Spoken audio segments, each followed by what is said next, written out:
Hi everyone, my name is Priscilla Natasha. I'm going to be talking about coarctation of the aorta. I have a simple summary for you all.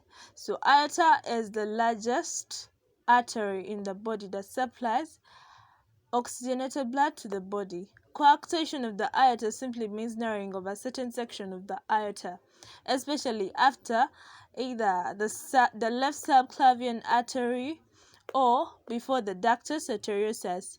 So when we look at the structure of the aorta, it has the ascending part. Ascending, when it's ascending, it branches into the coronary arteries and supplies oxygenated blood to the heart muscle. Then the aortic arch supplies to the head, neck, and upper extremities. The descending part supplies blood to the chest area. Then the abdominal aorta supplies to the lower extremities, and lower extremities we have the pelvic region, the abdominal cavity, that is the abdominal aorta. Of course, it branches into other arteries. So we're talking about coarctation. So preductal narrowing is happening mainly in children, in neonates. It's narrowing between the left subclavian and ductus arteriosus, and then the postductal is narrowing after the ductus arteriosus.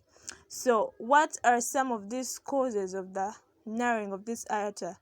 We have looked at abnormality in the development of the left, fourth, and sixth aortic arches, and then there can also be extending of the ductus arteriosus. Remember, the ductus arteriosus at birth it's supposed to close, so sometimes when it's closing it extends and kind of causes the narrowing of the aorta. So when we look at pathophysiology, like small, I'm going to kind of interchange the pathophysiology with signs and symptoms. Then I'll also talk about the signs and symptoms independently. So areas before the narrowing of the aorta, most times those are the upper extremities. They experience high blood pressure. Some of these areas we have the left ventricle, and these people are going to experience heart failure. How do you know a person is experiencing heart failure? Most times the cardiac output will be low, and they'll experience tachycardia, all those different things. They will be disturbing them. And then you look at the head and neck, upper extremities. These patients will because there is an increase in pressure, the head and neck extremities are going to be affected.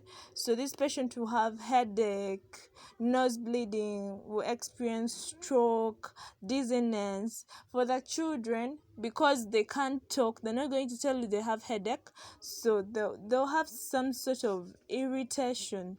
They'll be irritable. Then after the narrowing, after the narrowing, those are areas, especially the lower extremities, so we shall experience low blood pressure, and of course there is an absent pulse. That it's either absent or weak, and then the extremities will be very cold.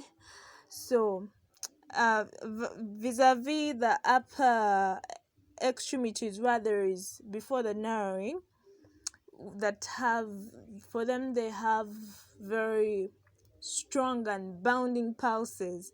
When you look at the heart murmurs, on auscultation, when you're auscultating a patient with coarctation of the aorta, they're going to have systolic murmurs, especially at the back left area, interscapular area, at the left interscapular area. They're going to have those systolic murmurs, and then there will be, because this person is not getting enough oxygen, so there will be collateral circulation, and this collateral circulation is going to bring about rib notching. So what are some of the generally other signs and symptoms? We have poor weight gain in children, poor feeding, shortness of breath, heavy breathing, and other things. So we have interventions, we have surgical interventions and nursing intervention. As a nurse, I'm going to monitor for heart failure, signs of heart failure, decreased cardiac output, respiratory issues. I'm going to monitor for fluid overload, the blood pressure of the lower and upper extremities. Remember, upper extremities is going to be high and the lower extremity is going to be low. This same thing with the pulses. And then if this person is experiencing severe coarctation, they give them a prostaglandin infusion, which keeps the ductus arteriosus patent, which is going to increase blood flow to the body parts. Then we can give ventilatory assistance, ventilators, especially because these people are not getting enough oxygen. Then we are going to monitor urine. Of course, that is fluid input and output.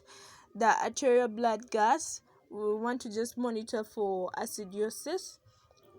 Other interventions can be surgical. They can do patch arthroplasty or left subclavian plasty or a bypass graft, or they can do a resection of the coarctation site and they do end-to-end anastomosis, just like repairing.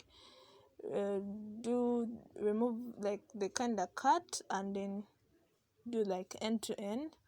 But anyway, this is just a summary. Please read more and hope you have understood. Thank you, and do not forget to like and subscribe to my YouTube channel. Bye.